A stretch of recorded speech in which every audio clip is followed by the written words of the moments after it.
We're in the Lowry at Salford Quays and we're having an event to celebrate the successes of the local food programme since 2007 to 2014. The local food programme was set up by a consortium of environmental groups to get money to run a programme for sustainable community education around food, all of which support local food growing and education.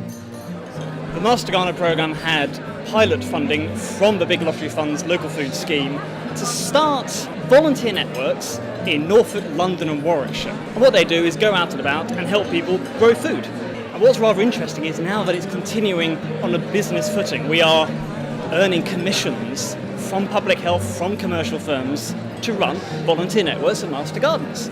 The Local Food Project enabled people to re-engage with food and food production. And I think it's essential for a healthy society that we have that sort of connection. I think the majority of projects that are funded through the Local Food Programme are quite small and they've got a relatively small voice around a big issue. And what I love about the local food thing and these celebration events is actually all of those little organisations can come together and they just provide a kind of collective voice.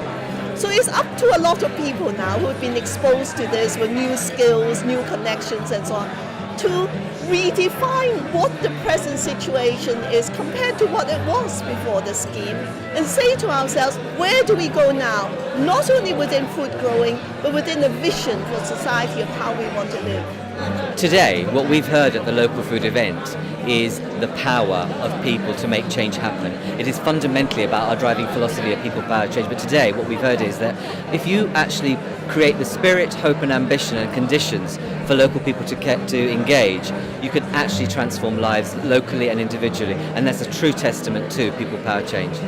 Well, I'd hope the legacy is of people realising that this is stuff they can do themselves. And I think it is important that an awful lot of the money has actually gone into improving sites. And I think the challenge will be to make sure that those sites become real community assets, not just for people running the projects, but for the people who use them and the people in their neighbourhoods. So we've actually got land that is managed and run for the benefit of the community, by the community. And I think that could be one of the longest term legacies. Pond5.com